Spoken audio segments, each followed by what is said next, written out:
네, 안녕하세요. 네, 반갑습니다. 강성윤 변호사입니다. 오늘부터 이제 4회 동안, 이틀 동안 저랑 같이 이제 4개년 이제 최신 판례를 볼 건데요.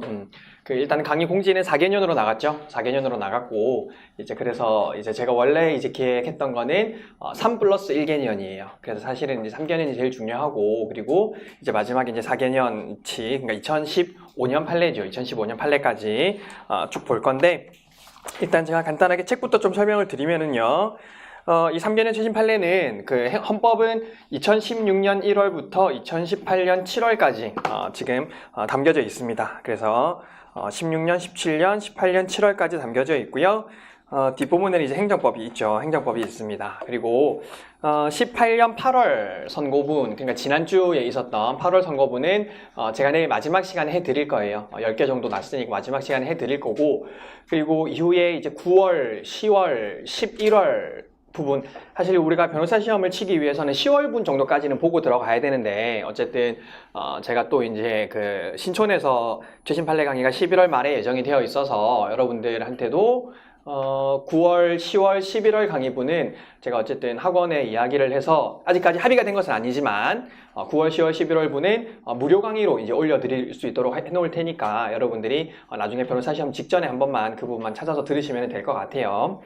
자, 어쨌든 이제 그래서 4회 동안 이 판례들을 다 봐야 되는데 아시다시피 책에 나와 있는 판례가 총 241개입니다. 241개이고 2015년에 있었던 판례가 한 60개 정도 돼요. 그래서 벌써 판례가 300개고 300개에다가 뭐 8월 선고하면 이제 310개인데 그러면은 우리가 못 나가도 1시간에 30개씩 나가야지 이제 진도를 다 나갈 수 있거든요. 사실 굉장히 불가능하죠. 불가능합니다. 그래서 어쨌든 여러분들이랑 웬만한 거는 거의 다 볼 건데 정말로 지엽적이거나 정말로 안 나올 만한 판례는 이제 제가 그냥 넘어갈게요. 몇 개 안 될 거예요. 근데 그런 것들은 여러분들이 가볍게 읽어보시고 어쨌든 좀 법리적으로, 그러니까 판례들을 보실 때도 마찬가지로 여러분들이 좀 법리적으로 그 헌법에 법리가 있는 것들 위주로 내용들을 보시면 됩니다. 법리가 있는 판례들 위주로 보시면 되고 그런 것들은 제가 충분히 설명을 드리도록 하겠습니다.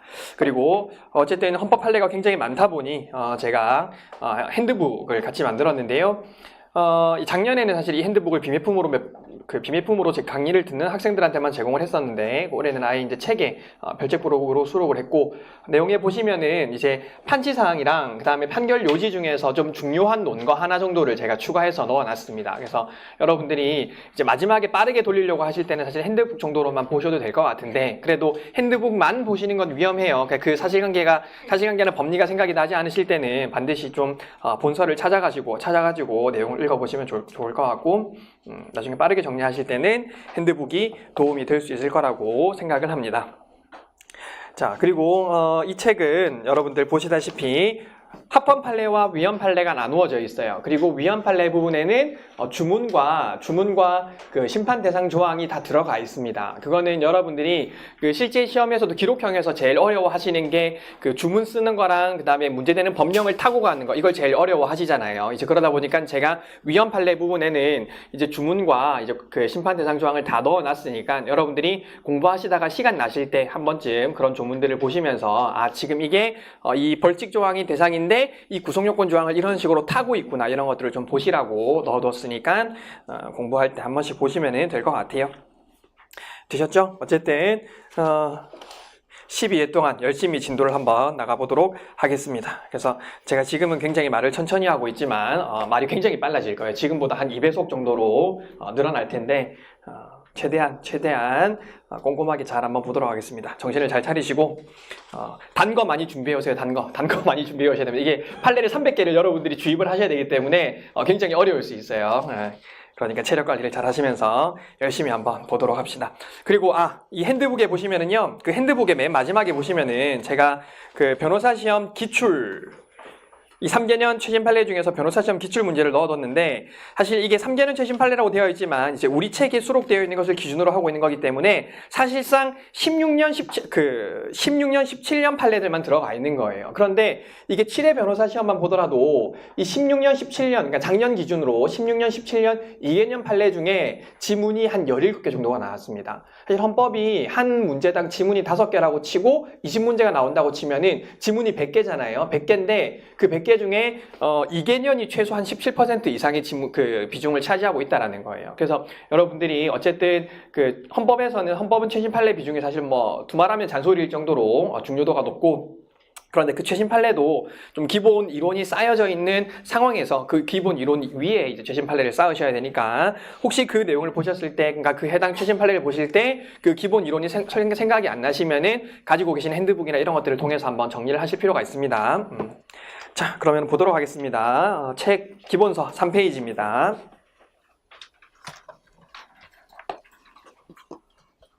그리고 판례를 외우실 때는요, 판례에서 여러분들이 세 가지 기억하셔야 되는 것은, 첫 번째는 이제 결론이고요.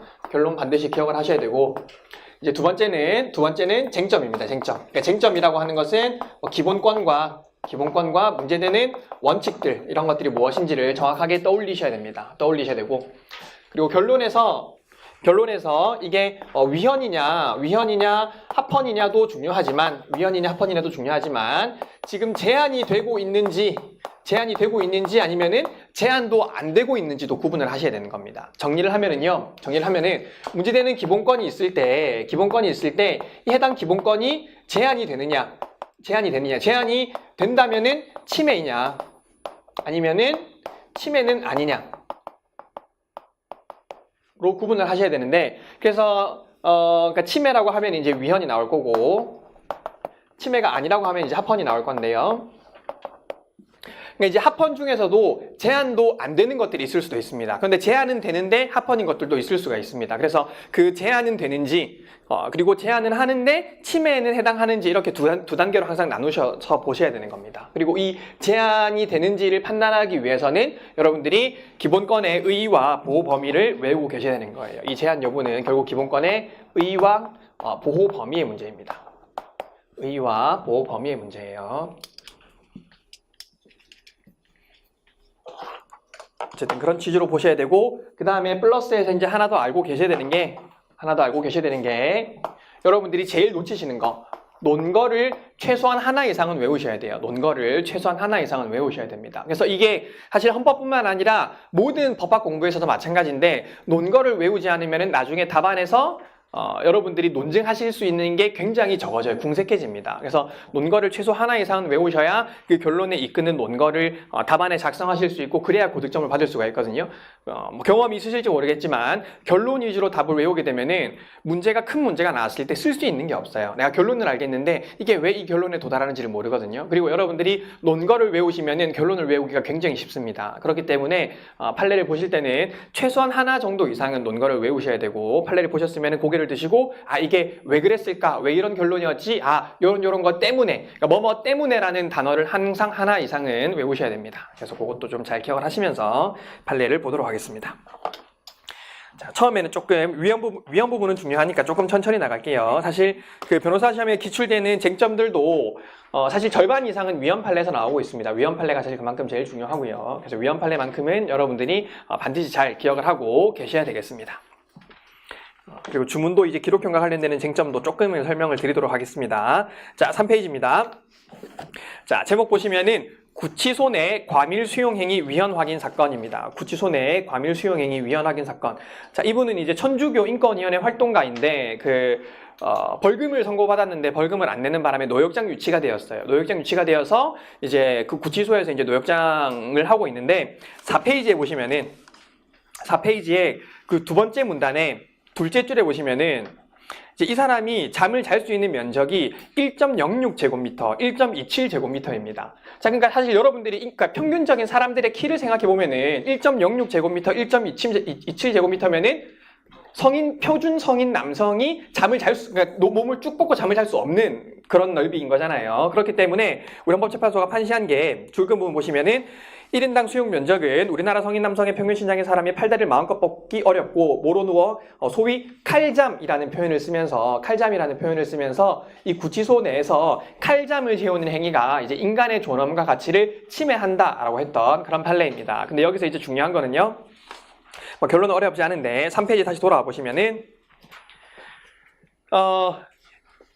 이게 특이한 부분이 뭘까요? 첫 번째가 인간의 존엄과 가치가 침해되었다고 본 판례입니다. 사실 여러분들이 헌법 공부하실 때 인간의 존엄과 가치 부분은 거의 안 보시잖아요. 그렇죠? 이게 문제되는 판례가 거의 없는데 사실 이 사건에서 인간의 존엄과 가치가 침해되었다라고 판단한 좀 중요한 판례 중에 하나고요. 그리고 인간의 존엄과 가치가 사실 우리가 그 다른 헌법상 기본권들은 무슨 권리, 무슨 권 이런 식으로 표현되어 있는데 인간의 존엄과 가치는 권으로 끝나지 않기 때문에 과연 이게 기본권이냐 아니면 헌법의 그냥 일반 원리냐 이런 논의가 있었는데 헌법의 기본권이다라고 이제 선언을 하게 된 명시적인 판례이기도 합니다. 그래서 인간의 존엄과 가치가 기본권으로 침해되었다라는 것이고요. 그리고 이분은 이제 노역장 유치가 끝났으니까 나왔겠죠. 나온 겁니다. 그러니까 이미 공권력 행사가 종료가 된 거예요. 공권력 행사가 종료가 되었습니다. 우리가 그 기록형 답안을 쓸 때 주문의 종류는 첫 번째 이제 우리가 법령 헌법 소원인 경우에는 뭐뭐는 헌법에 위반된다 라고 쓰시는 거고, 그 다음에 살아있는 공권력 행사는 살아있는 구체적인 공권력 행사라고 합시다. 살아있는 구체적인 공권력의 행사에 대해서는 이 공권력 행사를 취소를 해줘야 되는 거예요. 그래서 주로 이제 이런 것들은 취소한다 라는 형태로 하게 되는데, 예를 들어서 뭐 예외적으로 처분이 헌법소원의 대상이 된 경우, 혹은 법원의 재판이 헌법소원의 대상이 된 경우, 혹은 기소유예 처분 같은 거는 살아있는 공권력 행사인 거잖아요. 여전히 효력이 있는 거예요. 그래서 그런 애들은 헌법재판소가 직접 취소를 해주는 형태의 주문을 쓰게 됩니다. 그런데 종료된 공권력의 행사나 부작위에 대해서는 얘들은 취소할 수 있는 대상이 없죠. 이미 끝나버렸고 혹은 아직까지 하지 않고 있는 것이기 때문에 취소할 수가 없습니다. 그래서 얘들은 주로 위헌임을 확인한다라는 형태의 주문을 작성하게 됩니다. 위헌임을 확인한다. 그래서 지금 이 사안도 이미 기본권의 침해가 종료된 상황이기 때문에 권리보호이익은 없지만 예외적으로 심판이익을 인정한 사례이고, 그런데 기본권을 침해했다라고 하는 것이기 때문에 주문에서 보시면은요. 자, 그리고 법령헌법소원 외에는 다 어떤 기본권이 침해되었는지가 주문에 나와요. 근데 법령헌법소원은 주문에서 기본권이 나오지 않습니다. 그냥 무슨 법 몇 조 몇 항은 헌법에 위반된다라는 형태로 쓰는 것이고, 나머지 구체적인 공권력 행사에 대해서는 어떤 기본권을 침해했는지까지 반드시 주문에서 명시를 하게 되는데, 주문 한번 보시면 피청구인이 그 밑에 보십시다. 피청구인이 바로 밑에 피청구인이 행위는 이렇게 한번 줄 거 보실까요? 주문 부분에 피청구인이 뭐뭐한 행위는 이렇게 보시면 굉장히 쉬워요. 피청구인이 뭐뭐한 행위는 청구인의 어떤 기본권을 침해한 것이어서 위헌임을 확인한다라는 형태로 주문이 나가는 겁니다. 사실 여러분들한테 뭐 이렇게까지 묻는 형태의 시험은 안 나올 가능성이 있겠지만 그냥 한번 알아놓으시는 겁니다. 그래서 이미 종료된 기본권의 침해의 행사에 대해서는 우리가 위헌임을 확인한다는 형태로 적는다는 거. 어쨌든 여기서는 인간의 존엄과 가치를 침해한다고 본 중요한 판례였다라는 거 기억을 하시고 넘어가시면 되겠습니다. 자, 두 번째 판례로 넘어가시죠. 자, 이번에 제목에 보시면은 첫 번째 줄 다시요. 여러분들 이번에 2016 헌가 6이라고 되어 있잖아요. 그 밑에 자동차 등을 훔친 경우와 운전면허 필요 취소 사건이라고 되어 있는데, 제가 이것을 앞으로 별칭이라고 부를게요. 별칭이에요. 이게 별칭. 이게 헌법재판소가 직접 쓰는 별칭입니다. 헌법재판소가 이런 사건들을 판시할 때 이런 별칭을 붙이는데, 자, 자동차 등을 훔친 경우에 운전면허를 필요적으로 취소시키는 거예요. 누구한테? 곽한구 아십니까? 그러니까 우리가 운전면허를 필요적으로 취소시키는 것은 이 운전면허의 취소와 정지의 목적이 뭘까요? 도로교통의 안전이겠죠. 도로교통의 안전이에요. 그렇기 때문에 이 도로교통 안전에 어떤 위해를 끼치면 운전면허를 취소해야 되는데, 자동차 등을 훔쳤다고 해서 반드시 무조건 도로교통에 위해를 끼칠까요? 그렇지 않겠죠. 그렇지 않고 이것은 임의적으로도 목적을 달성할 수 있는데, 자동차 등을 훔쳤다는 이유만으로 무조건 운전면허를 취소하고 있기 때문에 어떤 기본권을 침해하겠습니까? 이미 변호사 시험 기록형에 나왔던 쟁점이죠. 운전을 업으로 하는 사람의 입장에서는 직업의 자유를 침해하는 것이고, 운전을 업으로 하지 않는 사람의 입장에서는 일반적 행동의 자유를 침해하는 겁니다. 그래서 줄거 부분 보시면 불법의 정도에 상응하는 제재수단을 선택할 수 있도록 임의적 운전면허 취소 또는 정지 사유를 규정하여도 충분히 목적을 달성하는 것이 가능함에도 심판 대상 조항은 필요적으로 취소하고 있어서 1절 배제하고 있다. 그래서 항상 이렇게 필요적 취소 규정에 대해서는 임의적으로도 목적 달성이 가능한가를 검토를 해야 되는 것이고, 자동차를 훔쳤다고 해서 자동차를 훔친 사람이 반드시 이 교통안전에 위해를 끼친다라는 보장이 없는 것이기 때문에 구체적인 타당성을 고려해서 임의적 취소를 해야 된다라는 취지로 위헌 결정이 난 사건입니다. 넘어가실게요. 근데 거기 지금 93조 1항 12호라고 되어 있는데 여러분들이 잘 알고 계시는 거 비교하실 게 자동차 등을 이용하여 범죄 행위를 하였을 때, 자동차 등을 이용하여 범죄 행위를 하였을 때라고 했을 때, 이때 이제 우리 헌법재판소가 판시한 것이 뭐였습니까? 이때 헌법재판소가 판시한 게 이 자동차 등을 이용하여 범죄 행위를 했다라는 게 너무 불명확하다라고 얘기를 했습니다. 그래서 명확성의 원칙 위반이다라고 했고, 명확성의 원칙 위반이고, 기본권에 있어서도 어떤 기본권을요? 기본권도 일반적 행동의 자유와 직업의 자유를 침해한다라고 했었죠. 자, 그 이후에 법이 개정이 되었습니다. 그 이후에 법이 개정이 되어서 어떻게 개정이 되었습니까? 자동차 등을 살인 또는 강간 등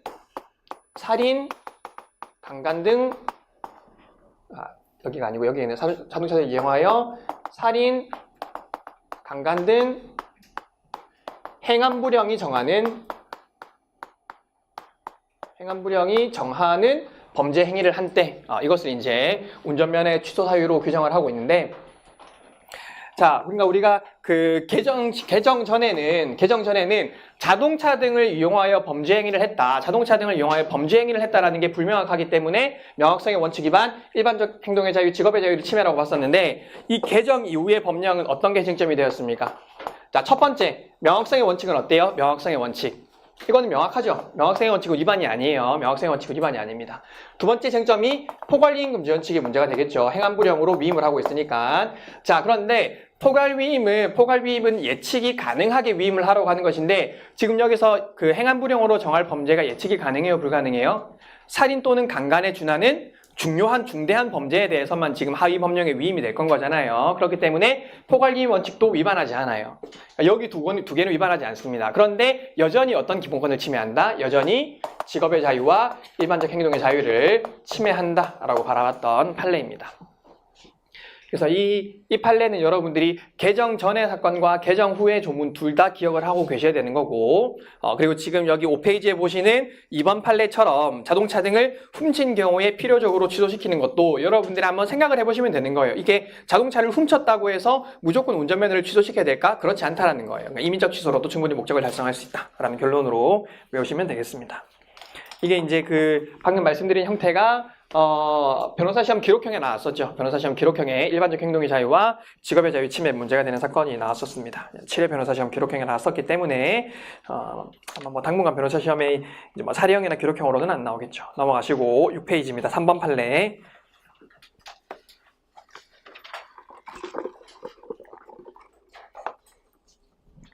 자, 이 판례에서 여러분들이 보실 것은 자, 1, 2번은 별로 중요하지 않아요. 1, 2번은 중요하지 않습니다. 그냥 가볍게 말씀을 드릴게요. 자, 1, 2번에서, 1번에서 그 판시사항에서 하나, 둘, 셋, 넷, 다섯 번째 줄 보시면은요. 줄 거 볼까요? 대통령령으로 정하도록 규정한 15조 2항. 대통령령으로 정하도록 규정한 15조 2항. 그 부분 한번 줄 거 보시고. 제가 질문해 볼게요. 답변해 보세요. 자, 대통령령으로 정하도록 규정한 15조 2항이 헌법소원에 직접성이 있을까요? 우리 직접성이라는 게 뭡니까? 그 공권력의 행사가 나의 기본권을 직접 침해하고 있어야 된다는 거잖아요. 구체적인 집행행위를 매개하지 않고 직접 침해하고 있어야 되는데, 근데 다툼의 대상으로 삼은 법률이 대통령령으로 정하도록 규정하고 있는 겁니다. 그러면 집행행위가 있어요? 없어요? 대통령령이라는 집행행위가 존재하는 거잖아요. 밑에 본문에 줄 건 부분, 대통령령 제정이라는 집행행위를 예정하고 있으므로. 그러니까 우리 헌법재판소가 이 직접성을 판단할 때 이야기하는 집행행위라는 것은 어떤 구체적인 처분뿐만 아니라 이런 행정입법의 제정도 구체적인 집행행위에 포함을 시키고 있습니다. 그렇기 때문에 1번 지문 같은 경우에는 여러분들이 관련 법령을 보시고 그 법령 자체에 의해서 기본권 침해가 있는 것이 아니라 어떤 처분을 예정하고 있거나 혹은 하위 법령의 시행을 예정하고 있다면은 항상 직접성이 없는 로직으로 외우시면 되는 거예요. 그래서 나머지 내용들은 하나도 중요하지 않습니다. 2번도 별로 안 중요한 건데요.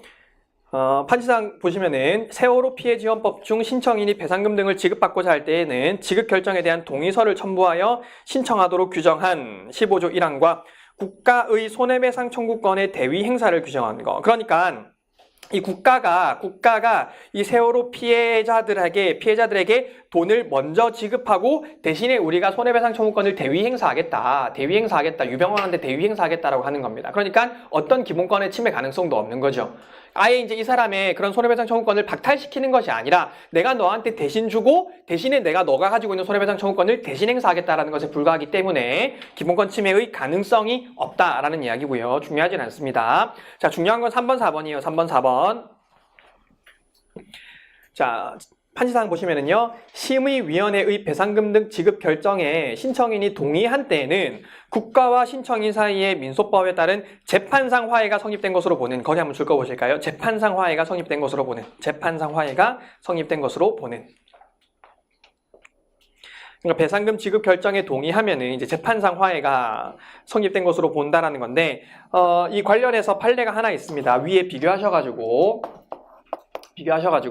이제 예전에 이제 국가 배상 결정에 동의할 때, 국가 배상 결정에 동의 시에 재판상 화해효가 발생하는 것에 대해서 우리 헌법재판소가 위헌이라고 판시한 적이 있는데요. 그러니까 그 이유는 이 심의위원회의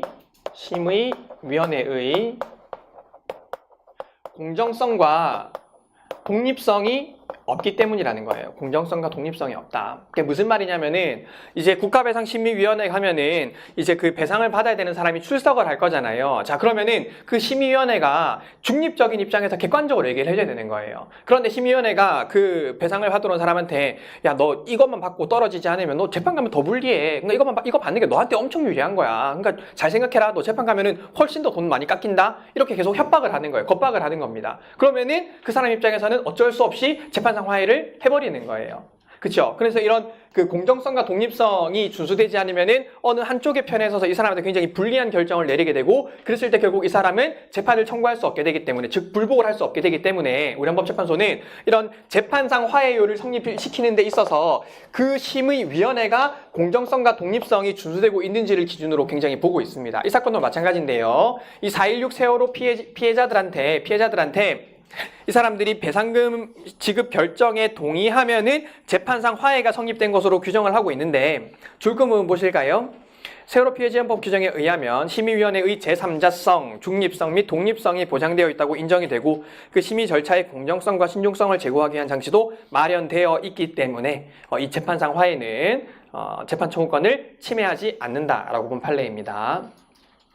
그래서 이 재판상 화해와 관련되는 판례들이 여러 가지 판례들이 있습니다. 항상 여러분들이 이 판례를 보실 때는, 그러니까 동의한 때는 재판상 화해가 성립된 것으로 본다라고 할 때는 그 심의위원회의 독립성과 공정성을 기준으로 항상 판단을 하셔야 되고, 답안에 논증을 하실 때도 그걸 기준으로 판단을 하셔야 됩니다. 만약에 사례 문제가 나오면은 관련 법령을 읽어보셔야 되겠죠. 관련 법령을 읽어보셔야 되고, 혹은 그 사례 문제에서 그렇게 주어질 수 있습니다. 이 심의위원회는 독립적인 기관이다, 혹은 심의위원회가 굉장히 편파적이다, 이런 단서들이 주어질 거거든요. 그래서 그런 것들을 기준으로 여러분들이 판단하시면 되겠습니다. 그래서 여기서 재판상 화해효가 인정이 되는 것 자체는 재판 청구권을 침해하지 않습니다. 기본권은 왜 재판 청구권인지 아시겠죠? 재판상 화해 성립 때문에 재판을 청구할 수 없게 되는 거니까 재판 청구권 문제인 겁니다. 근데 4번이 문제인 겁니다. 4번. 자, 판지사항을 읽어보시면은 배상금 등을 지급받으려는 신청인으로 하여금, 그러니까 저런 이제 민사소송법에 따른 재판상 화해가 성립되게 하려면은, 즉 동의를 하려면은 이렇게 되어 있는 거예요. 줄금 부분에 보시면 4.16 세월호 참사에 관하여 어떠한 방법으로도 일체의 이의를 제기하지 않을 것임을 서약합니다 라는 게 그 밑에 시행령에 규정이 되어 있습니다. 시행령에 규정이 되어 있어요. 자, 질문 한번 줘 보실까요? 자, 시행령에 기본권을 제한하는 내용이 담겨 있으면 여러분이 제일 먼저 검토하셔야 되는 원칙이 뭡니까? 제일 먼저 검토해야 되는 원칙이 뭐예요? 법률 유보 원칙이죠. 법률 유보 원칙. 그러니까 항상 마찬가지입니다. 7회 변호사 시험 사례형도 마찬가지고 법률이 아니라 행정청의 구체적인 처분이나 혹은 하위 행정입법이 기본권을 제한하는 내용을 담고 있을 때는 그 기본권 제한은 어디에 근거해야 되는 거예요? 엄격한 의미의 법률에 의할 필요는 없지만 반드시 법률의 근거는 있어야 되는 거잖아요. 맞습니까? 그런데 지금 어떠한 방법으로도 일체의 이의를 제기하지 않는다라는 내용은 나의 기본권을 제한하는 내용이잖아요. 근데 그 내용이 시행령에 담겨져 있으면 반드시 법률에 근거가 있어야 되는 거예요. 자, 그런데 3번이랑 연결해서 보세요. 3번에서 법률의 근거가 있는 건 뭐예요? 민소법상 재판상 화해가 성립된 것으로 본다라는 거예요. 자, 그러면은 민소법상 재판상 화해가 성립된 것으로 본다라는 상위 법령이 어떠한 내용으로도 내가 절대 토를 달지 않겠다라는 거에 근거가 될 수 있을까요? 그렇지는 않겠죠. 하위 행정입법의 범위가 훨씬 더 광범위하는 거잖아요. 그렇죠? 그러니까 지금 상위 법률에 규정이 되어 있는 것은 민사상 재판상 화해가 성립된다라는 내용인 것인데 하위 시행령에 담겨져 있는 내용은 내가 일체 토달지 않겠다라는 내용인 거예요. 그러니까 이거는 너무 광범위하고 법률의 근거가 없는 내용이기 때문에 법률 유보 원칙을 위반해서 일반적 행동의 자유를 침해했다라고 본 판례입니다. 되시겠죠? 그래서 4번 때문에 위헌인 거예요. 4번 때문에 위헌. 자, 또 하나 기억하실 것은 그 6페이지에 이 판례 번호 보시면은 어떤 사건이에요? 헌마 사건이죠. 헌마 사건입니다. 만약에 이게 헌바 사건이거나 헌가 사건이면은 뭐라고 결론을 내릴 수가 있습니까? 그냥 법률 유보 원칙 위반이다라고 결론을 내리면 되는 거예요. 그런데 헌마 사건은 뭐예요? 권리구제 헌법소원 심판이고 권리구제 헌법소원 심판은 기본권 침해 주장이 있어야 되는 거잖아요. 그렇기 때문에 법률 유보 원칙을 위반해서 어떤 기본권을 침해했다까지 반드시 설시를 해야 되는 겁니다. 그래서 법률 유보 원칙을 위반해서 일반적 행동의 자유를 침해했다라는 거예요. 3번, 4번 정도만 기억을 하시면 되겠습니다. 자, 그래서 7페이지에 밑에 본문의 줄근 부분 빠르게 한번 읽어보시고.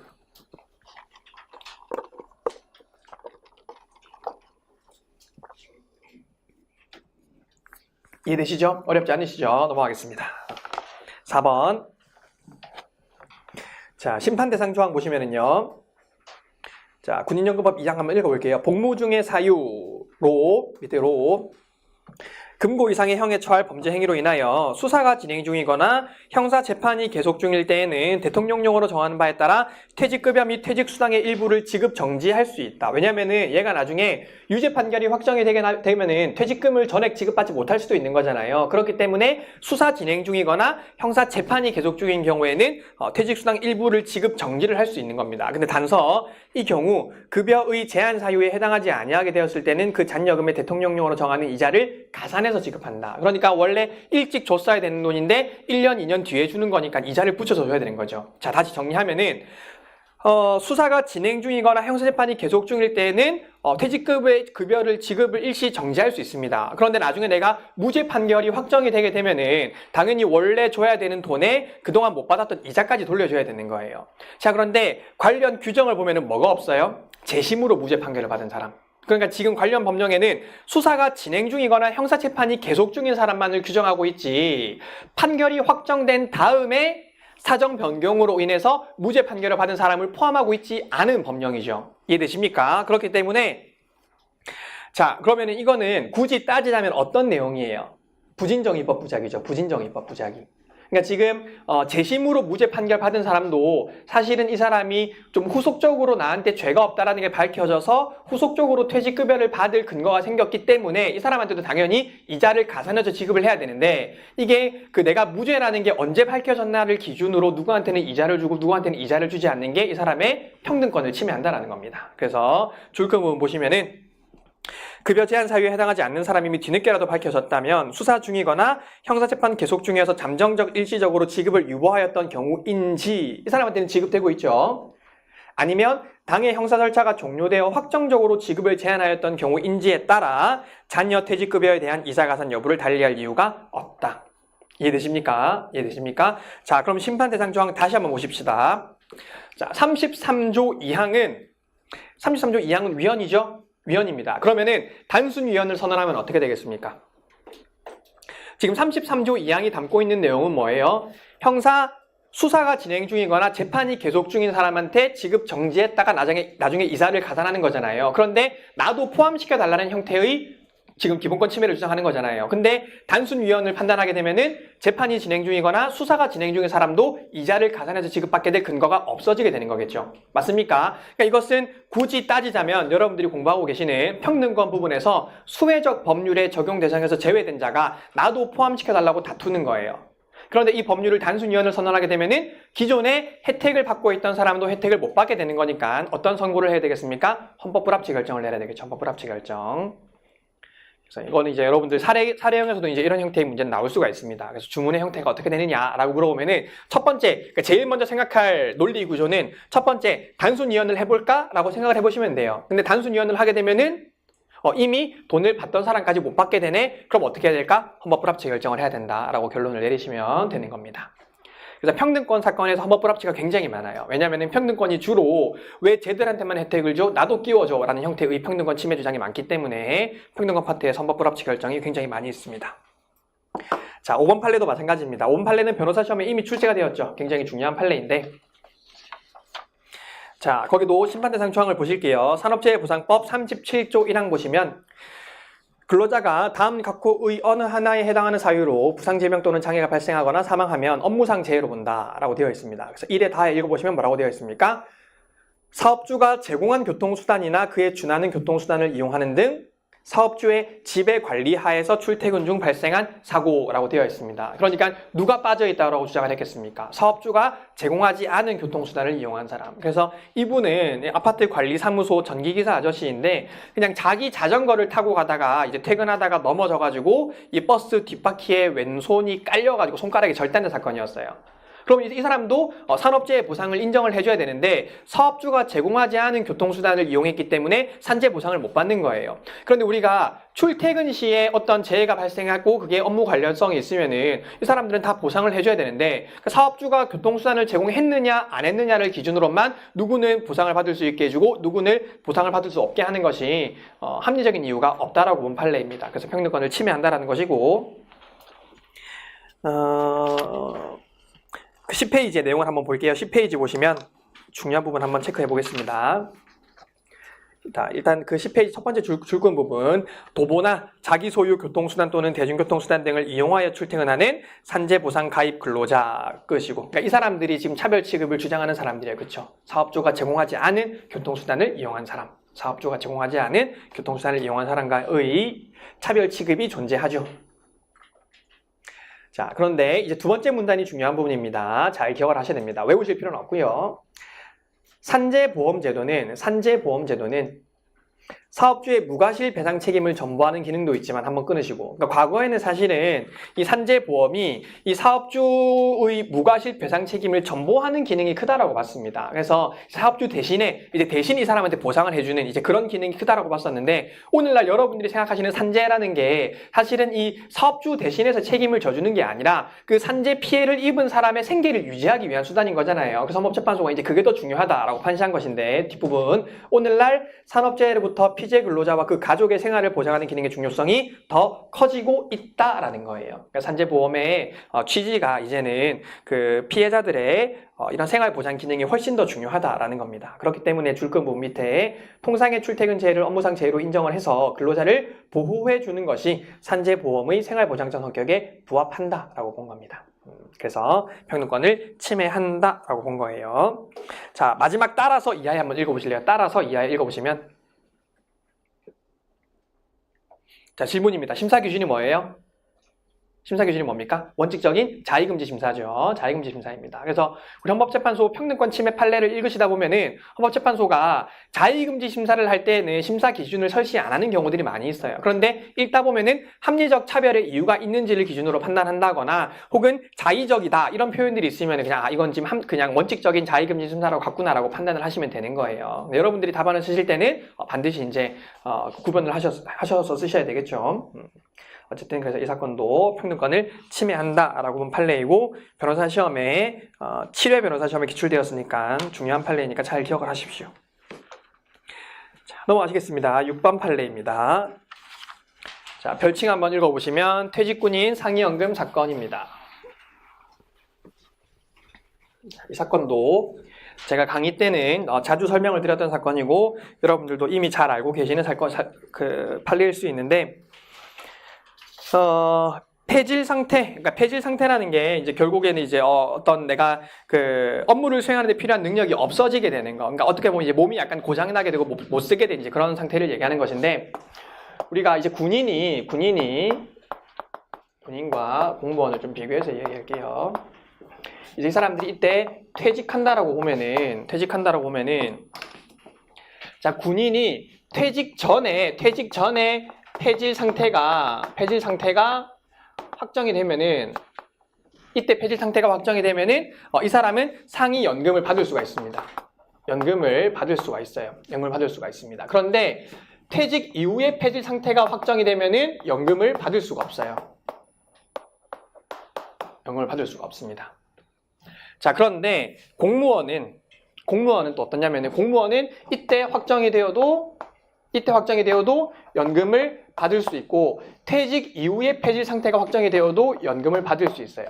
자, 이게 무슨 말이냐면은, 이제 내가 공무원으로 군인으로 재직할 때 폐질 상태가 확정이 되면 이게 반드시 업무 관련성이 있을 가능성이 높겠죠. 그러니까 이 사람들이 연금을 받을 수가 있는데, 사실은 내가 이때 그 폐질의 기운이 있다가 퇴직하고 나서 폐질 상태가 확정이 될 수도 있는 거잖아요. 근데 이것도 반드시 업무 관련성이 있을 수 있다라는 거예요. 그런데 군인은 퇴직하고 나서 폐질 상태가 확정이 되면 연금을 주지 않고 있었습니다. 자, 누구와 차별 취급이 존재해요? 누구와 차별 취급이 존재합니까? 자, 이 사람 입장에서 누구랑?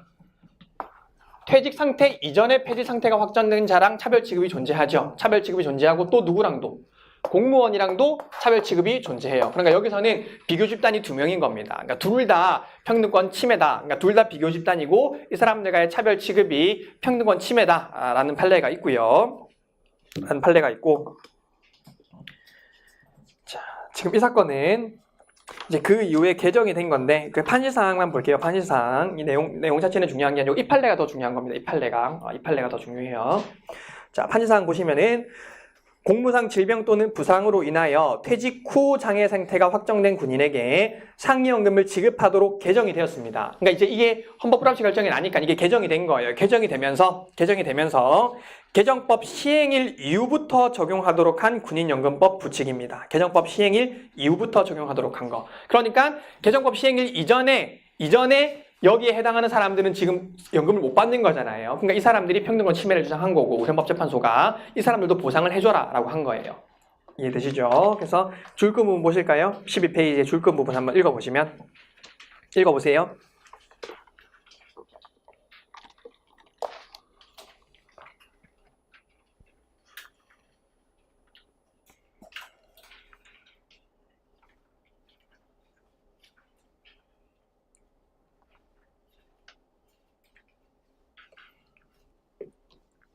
결론은 두 번째 문단 줄금 부분입니다. 퇴직 후 신법조항 시행일 이전에 장애 상태가 확정된 군인에 대해서는 국가가 아무리 예산이 부족하다고 하더라도 최소한의 보호 조치를 해줘야 되는데, 이 사람들한테는 전혀 돈을 주지 않는 것은 헌법상 평등 원칙에 위배된다라고 본 판례입니다.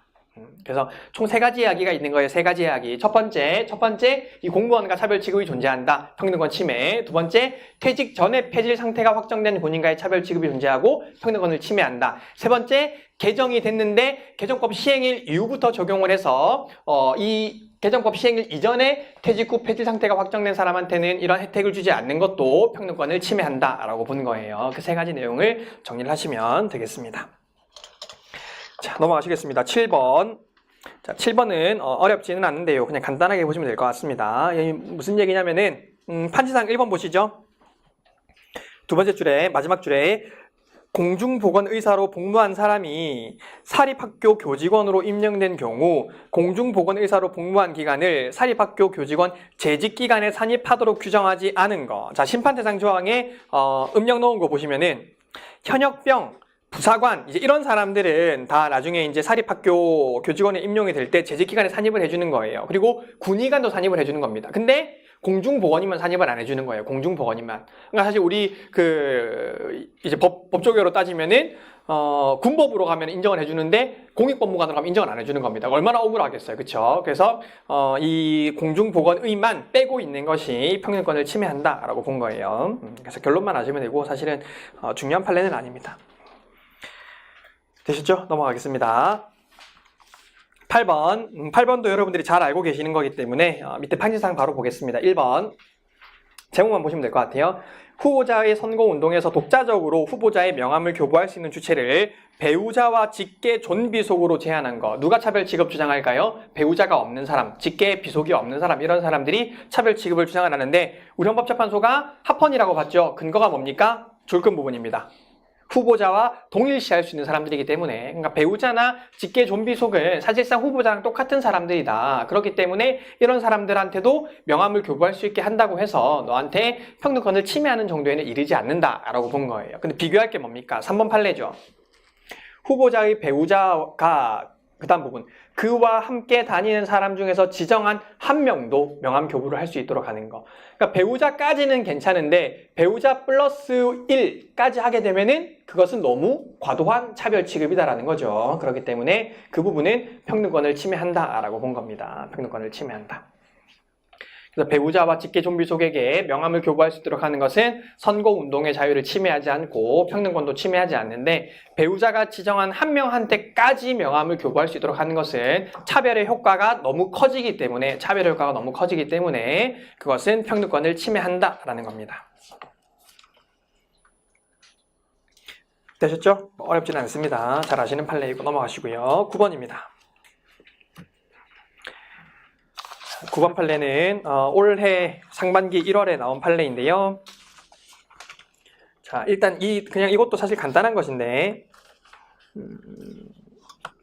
자, 심판 대상 조항을 먼저 한번 보시면은요. 심판 대상 조항을 보시면은 우리가 그 소년법에는 이제 그 소년들이 좀 건강하게 잘 성장할 수 있도록 애들이 어릴 때 범죄를 저지르더라도 나중에 이제 커서 얘들이 성인이 되어서 좀 취직을 하거나 직업을 가지는 데 있어서 영향을 미치지 않도록 그런 그 특례 조항들이 여러 가지가 장치가 마련이 되어 있습니다. 그런데 요새 워낙 이제 그 소년범들에 대한 범죄가 좀 흉악무도해지다 보니까 이 소년법 없애자 이런 주장들도 많이 있지만 어쨌든 여전히 이제 필요성은 있다 이렇게 보고 있는 것인데, 자, 심판 대상 조항 한번 보시면은요.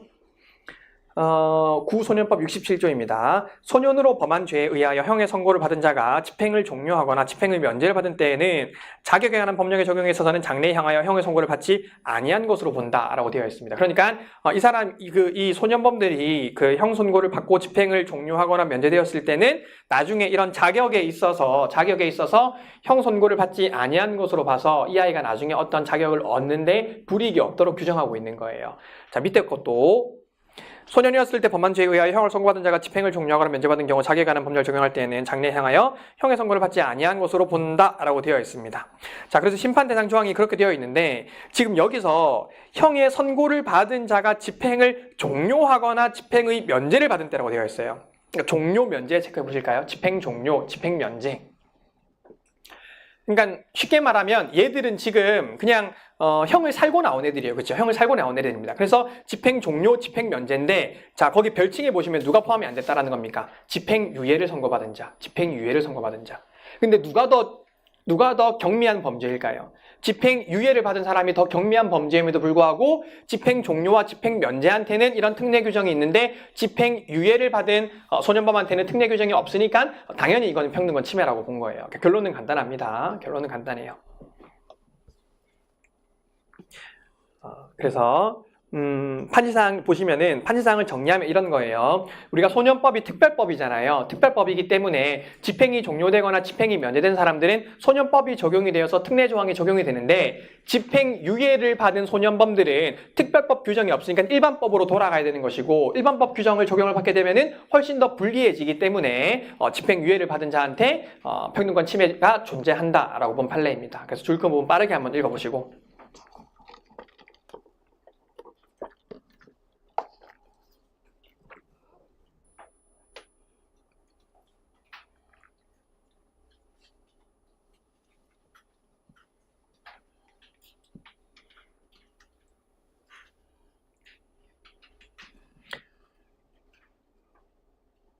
이해되셨죠? 그래서 집행유예가 훨씬 더 경미한 것인데 특별법이 없는 바람에 일반법으로 돌아가게 되면은 훨씬 더 얘가 불이익해지기 때문에 그것이 평등권을 침해한다라는 거고요. 그리고 보시다시피 심판대상 조항에서 형 집행 종료, 집행 면제만 규정하고 있고 집행유예를 규정하고 있지 않은 것이 평등권을 침해한다라는 것이기 때문에 마찬가지로 얘도 단순 위헌을 선고하게 되면은 이미 혜택을 받던 자들조차도 혜택을 못 받게 되는 거니까 뭐를 해야 되겠습니까? 헌법 불합치 결정을 선고를 해야 되겠죠. 넘어가겠습니다. 자, 10번. 10번은 별칭 먼저 체크하겠습니다. 재외 국민 영유아 보육료 양육수당 지원 배제 사건에서 어디다가 체크하시냐면요. 국민에다가 체크하세요. 재외 국민. 이분들도 이제 그 재외 국민이긴 하지만 국민이잖아요. 국내에 거주하면서 이제 아이를 돌보고 있는 사람들인데 이 사람들한테는 보육료와 양육수당 지원을 배제하고 있는 거예요. 근데 뭐인 점에서는 동일하다? 국민인 점에서는 동일하다는 거예요. 국민인 점에서는 동일한데 단지 재외 국민이라는 이유만으로 이 사람들을 지원해주지 않는 것이 평등권을 침해한다라고 본 겁니다. 내용은 어렵지 않습니다. 밑에 줄 거 보시면은 단순한 단기 체류가 아니라 국내에 거주하는 재외 국민, 특히 외국의 영주권을 보유하고 있으나 상당한 기간 국내에서 계속 거주하고 있는 자들은 주민등록법상 재외 국민으로 등록 관리될 뿐 소득 활동이 있을 경우 납세 의무를 부담하는 등 국민인 주민이라는 점에서 다른 일반 국민과 실질적으로 동일하므로 그러니까 난 세금까지 다 내는데 이런 혜택은 안 주는 거예요. 그렇죠? 국민이어서 세금까지는 다 내는데 혜택을 안 줘서 평등권을 침해한다라고 본 판례입니다. 결론만 아시면 되는 거고. 자, 넘어가시겠습니다. 자, 11번 판례입니다. 11번 판례는 이미 비슷한 선례가 있어요. 지금 이 사건 법률은 보훈 보상 대상자 지원에 관한 법률인데 독립유공자 예우에 관한 법률에서 이미 비슷한 선례가 있습니다. 여러분들이 알고 계실 건데 별칭 보시면은요. 보상금을 받을 수 있는 사람을 한 명으로 한정하면서 그 한 명을 누구로 규정하고 있는 거? 연장자로 규정하고 있는 거. 위헌이라는 거죠. 이미 알고 계시는 그 법리입니다. 바로 내용 한번 보실까요? 20페이지에 줄 거 부분 보시면 이제 보상금을 한 명한테 주면서 연장자한테 주도록 하는 것이 뭐 옛날에 뭐 유교사상에서 기인한 것 같은데 줄금 부분 국가의 재정부담 능력 등이 허락하는 한도에서 보상금 총액을 일정액으로 제한하되 그 범위 내에서 적어도 같은 순위의 유족들에게는 뭐에 따라서 생활 정도에 따라 보상금을 분할해서 지급하는 방법이 가능하다. 그러니까 제일 키워드가 되는 게 그 밑에 줄입니다. 생활보호의 필요성. 그러니까 누가 나이가 많느냐, 나이가 적느냐를 기준으로 보상금을 줘야 되는 것이 아니라 누가 좀 더 생활을 보호해줘야 될 필요성이 있느냐를 기준으로 유족급여를 줘야 되는데 무조건 연장자를 우선으로 하고 있도록 하고 있어서 이게 평등권을 침해한다라는 겁니다. 그래서 이미 선례가 존재하는 것이기 때문에 어렵지는 않은 판례입니다. 넘어가시겠습니다. 12번 신체의 자유로 넘어가실게요. 자, 일단 별칭부터 보시면은 소위 황제 노역과 관련하여 노역장 유치기간의 하한을 정하면서 개정 전 범죄 행위에 대하여도 소급 적용하도록 한 형법 조항 사건입니다. 사실 이 사건은 이제 이 관련 법령이 여러분들이 형사법 공부하실 때도 하셨을 것 같은데 14년 5월에 개정이 되었죠. 14년 5월에 개정이 되었습니다. 우리가 노역장 유치를 하게 되면은 노역장 유치의 상한이 몇 년이에요? 3년이잖아요. 노역장 유치 상한이 3년인데 이제 그러다 보니까 좀 굉장히 돈 많은 기업가들이 고액의 벌금을 받게 되고 돈 안 내고 그냥 노역장 살다 오는 이제 그런 경우들이 굉장히 많죠. 그래서 보통 우리는 뭐 하루 수당이 뭐 5만 원, 10만 원 이렇게 인정을 하는데 그 사람들은 하루 노역장 유치를 뭐 1억, 뭐 많게는 10억 이런 식으로 되니까 사실 국민들 입장에서 굉장히 공분을 샀었던 이제 그런 문제들이 있었습니다. 이제 그러다 보니까 이제 입법자들이 사실 상한은 늘리지는 못하고 하한을 만든 거예요. 하한을 만든 겁니다. 심판대상 조항 보시면은 선고하는 벌금이 1억 원 이상, 5억 원 미만인 경우에는 300일 이상, 그 다음에 500일 이상, 1000일 이상 이런 식으로 유치기간에 하한을 만들었습니다. 하한을 만들었어요.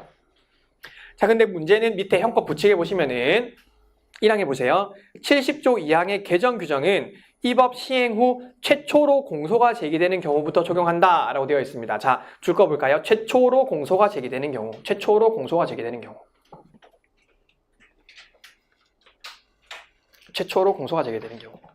자, 그러니까 이 형법 부칙이 질문이에요.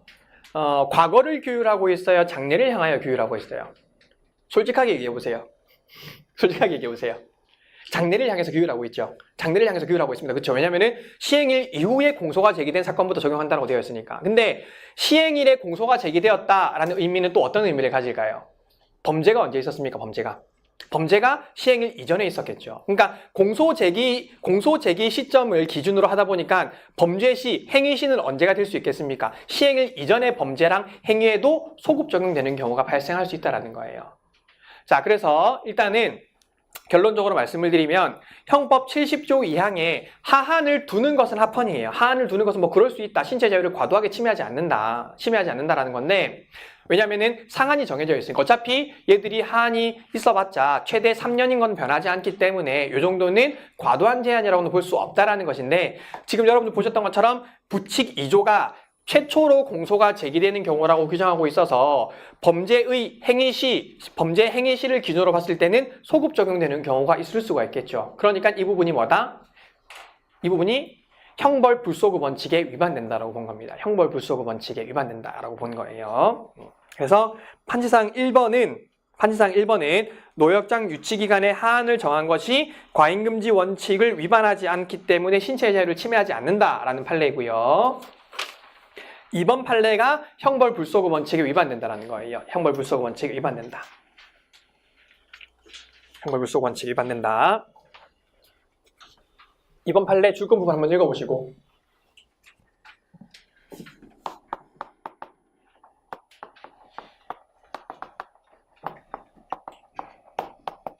자, 형벌 불소급 원칙은 여러분들 이미 다 잘 아시겠지만 얘는 절대적으로 금지됩니다.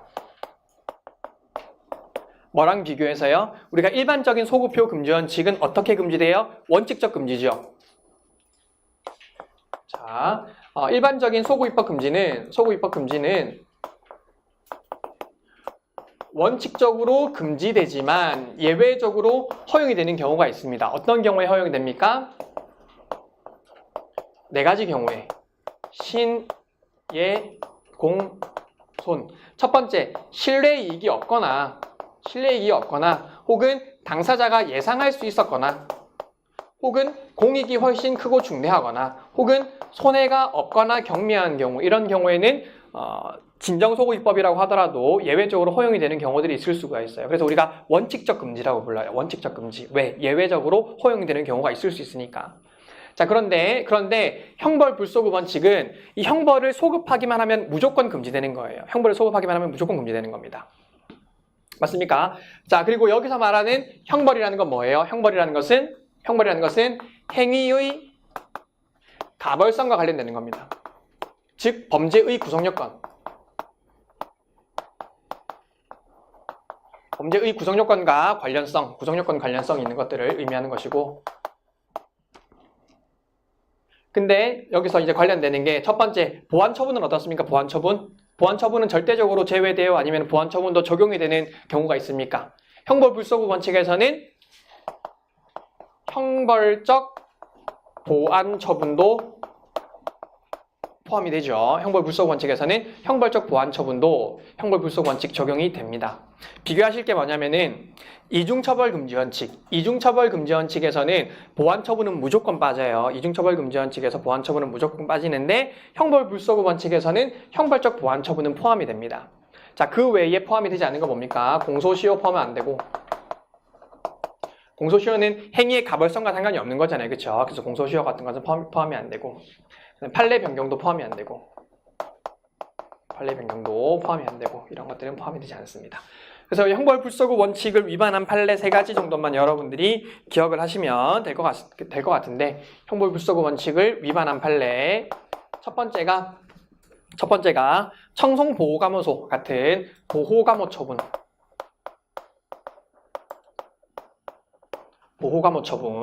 이건 보완처분이긴 한데 이 보호감호처분은 청송보호감호소에 가두는 거니까 사실상 형벌이랑 비슷하다는 거예요. 그래서 보호감호처분이 형벌 불소급 원칙 위반된다라고 본 거고요. 두 번째가 방금 보셨던 노역장 유치의 하한을 소급 적용하는 거. 노역장 유치 하한을 소급 적용하는 것도 형벌 불소급 원칙에 위반된다라고 봤습니다.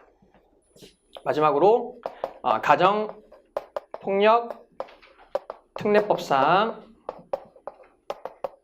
사회봉사 명령. 이 사회봉사를 뭐 300시간 이렇게 하게 되면은 사실상 내가 그 사회봉사 300시간을 받는 동안 내 몸을 마음대로 움직일 수가 없는 거잖아요. 그렇기 때문에 이것도 사실상 형벌이다라고 했던 요거는 3번은 대법원 판례예요. 1번, 2번은 헌법재판소 판례고 3번은 대법원 판례입니다. 그래서 요 세 가지가 형벌 불소구 원칙에 위반된다라고 본 대표적인 케이스고 그 외에는 다 합헌이라고 정리하셔도 괜찮아요.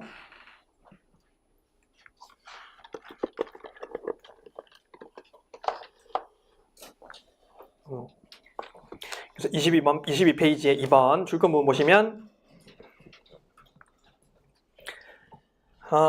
자, 첫 번째 문단부터 보겠습니다. 형벌 불소구 원칙에서 의미하는 처벌은 단지 형법에 규정되어 있는 형식적 의미의 형벌 유형에 국한되지 않으며 범죄 행위에 따른 제재의 내용이나 실제적 효과가 형벌적 성격이 강하여 신체 자유를 박탈하거나 준하는 정도로 신체 자유를 제한하는 경우에는 밑에 형벌 불소구 원칙이 적용이 되어야 된다. 두 번째 문단. 노역장 유치는 벌금형에 부수적으로 부과되는 환형 처분으로서 그 실질은 신체의 자유를 박탈하여 징역형과 유사한 형벌적 성격을 가지고 있으므로 형벌 불소구 원칙의 적용의 대상이 된다라는 겁니다. 물론 반대 의견은 존재하는 거예요. 반대 의견은 존재합니다. 왜냐면은 이거는 얘가 벌금을 안 냈을 때 노역장에 유치를 하는 것이기 때문에 실질적인 의미의 형벌이 아니다. 이런 반대 의견은 존재합니다. 그런데 우리 헌법재판소는 어쨌든 노역장 유치도 갇혀서 이제 노역장을 살아야 되는 것이기 때문에 형벌 불소구 원칙에서 말하는 형벌에 포함이 된다라고 했었던 굉장히 중요한 판례입니다. 굉장히 중요해요. 앞으로도 영원 무궁이 중요한 판례입니다. 그러니까 이게 3년간 최신 판례가 아니더라도 앞으로도 계속 중요한 판례예요. 넘어가겠습니다. 13번.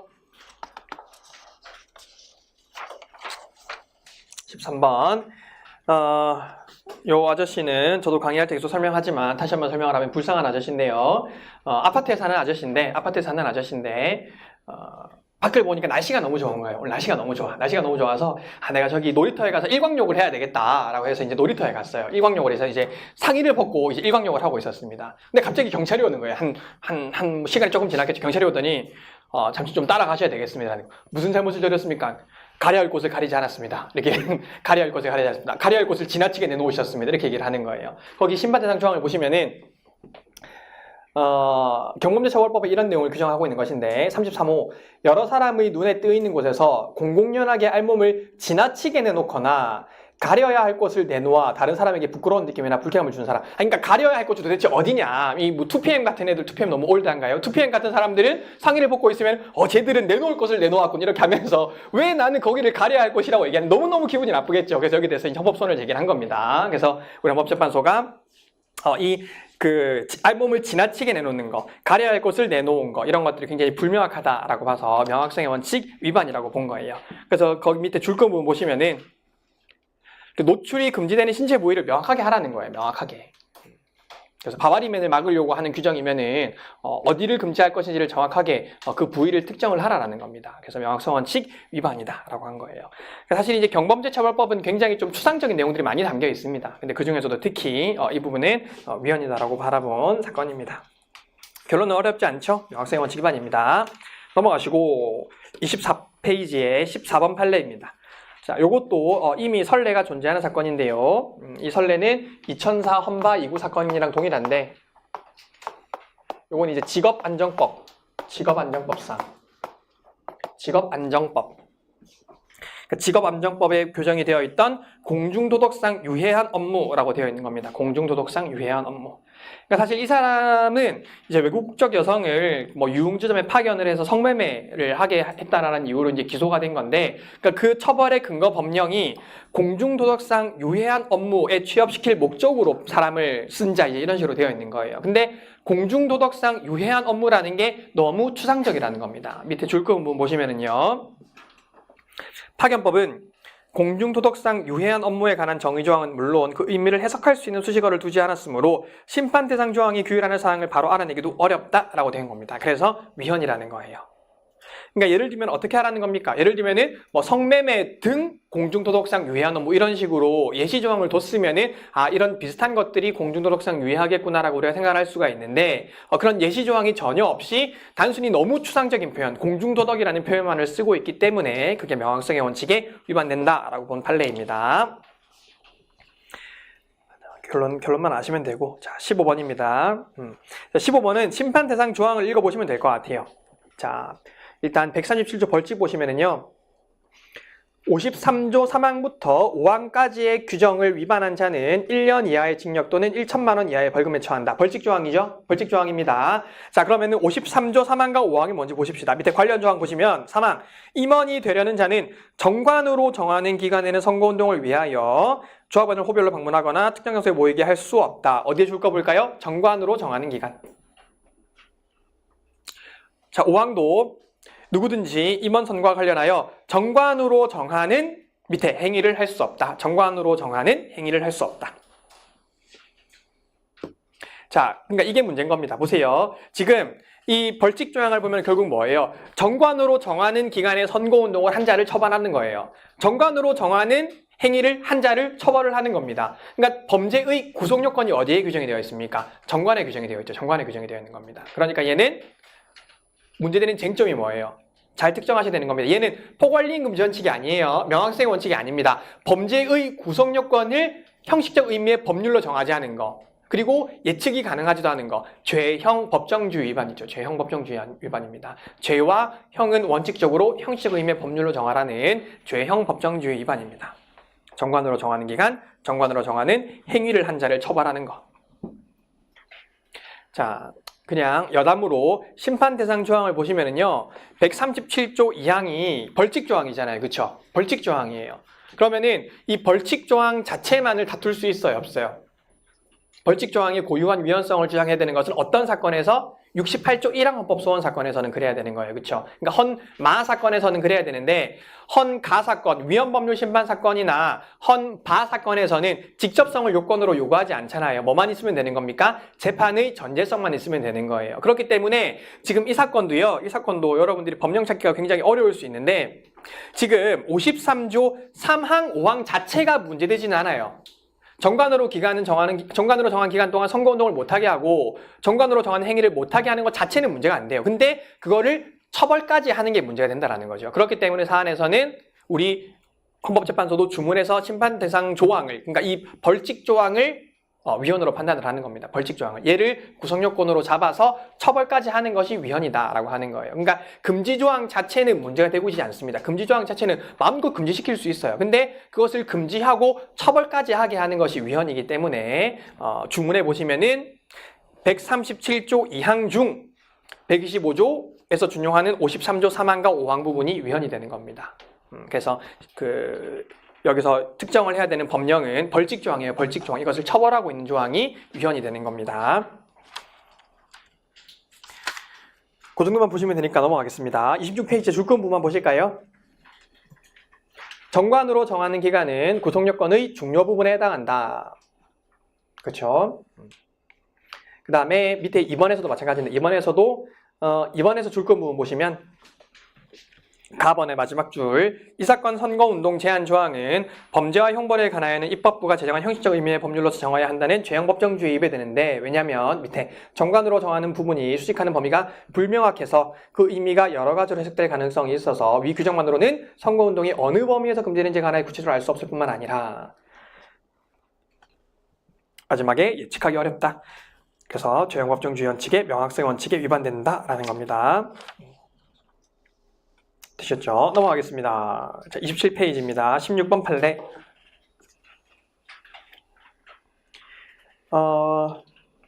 심판 대상 조항을 보십시다. 공직선거법 1항 한번 읽어보시고요. 공선법 1항 한번 읽어보시고.